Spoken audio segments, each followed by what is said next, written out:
জাতীয় পার্টির দুর্গ হিসেবে পরিচিত রংপুর এবার বেশ প্রস্তুতি নিয়েই কিন্তু মাঠে নেমেছে জামাত এবং বিএনপি দুই দলের সমর্থিত প্রার্থীরা। নির্বাচনী প্রচারণার খবর আমরা রংপুর থেকে জানতে চাই। সেখান থেকে আমাদের সঙ্গে এখন যুক্ত হবেন মাহমুদ রাফিন। রাফিন, রংপুরে নির্বাচনী প্রচারণা কেমন দেখছেন? প্রার্থীরা কি বলছেন এবং ভোটাররা গণভোট নিয়ে কতটা সচেতন আছেন জানাবেন।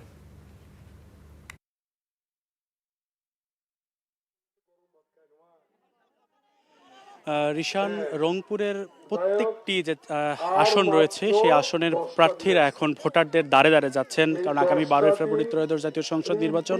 এই নির্বাচনকে কেন্দ্র করে গত 22 তারিখ আনুষ্ঠানিকভাবে প্রচারণা শুরু হওয়ার পর থেকেই প্রার্থীরা একদম ভোটারদের দ্বারে দ্বারে যাচ্ছেন। উঠান বৈঠক, মাঠে সমাবেশ, বিভিন্ন স্কুল, বিভিন্ন যে প্রতিষ্ঠানগুলো রয়েছে, ব্যবসায়িক প্রতিষ্ঠান, সেই জায়গাগুলোতে কিন্তু সমাবেশ করছে, তারা নির্বাচনী জনসভা করছে।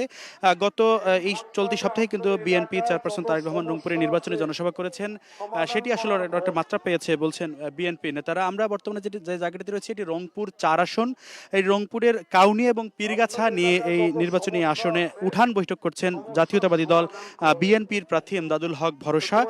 তিনি এই ইটাকুমারী যে ইউনিয়ন রয়েছে সেই ইউনিয়নের আজ সকাল থেকে অন্তত 6টি উঠান বৈঠক করেছেন। তার এই উঠান বৈঠকগুলোতে কিন্তু আমরা ভোটারদের সর্বস্থিতি পাচ্ছি এবং তিনি আসলে ভোট প্রার্থনা করছেন।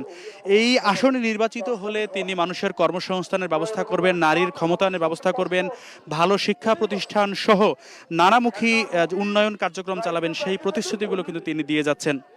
এই আসনে মোট 8 জন প্রার্থী রয়েছে। এই আসনে কিন্তু তার প্রতিদ্বন্দ্বিতা করছেন তার সাথে এনসিপির সদস্য সচিব আক্তার হোসেন, এছাড়াও জাতীয় পার্টির প্রার্থীও রয়েছেন আবু নাসের মাহবুব হোসেন।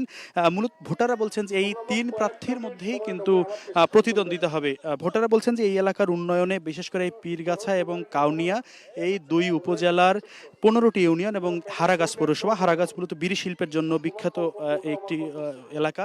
এই এলাকার মানুষদের জন্য তিনি কিন্তু কর্মসংস্থানের ব্যবস্থা সহ, বিশেষ করে এই এলাকার নানাবিধ সমস্যা রয়েছে, বিশেষ করে মাদক সমস্যার সমাধান সহ এই এলাকার তরুণ এবং যুব সমাজদের কর্মসংস্থানের ব্যবস্থা করার জন্য তিনি প্রতিশ্রুতি দিচ্ছেন। বিশেষ করে আমরা উঠান বৈঠকগুলোতে পুরুষের পাশাপাশি কিন্তু নারী ভোটারদের উপস্থিতি লক্ষ্য করছি।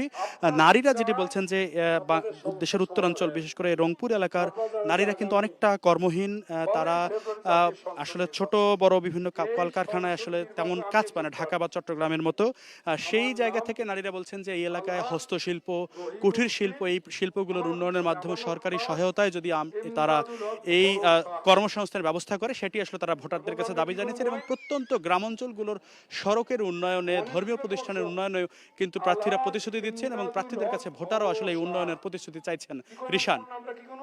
রাফিন, আপনাকে ধন্যবাদ। দর্শক, আমরা রংপুর থেকে রাফিনকে যুক্ত করে জানছিলাম সেখানকার ভোটের এখনকার পরিস্থিতি।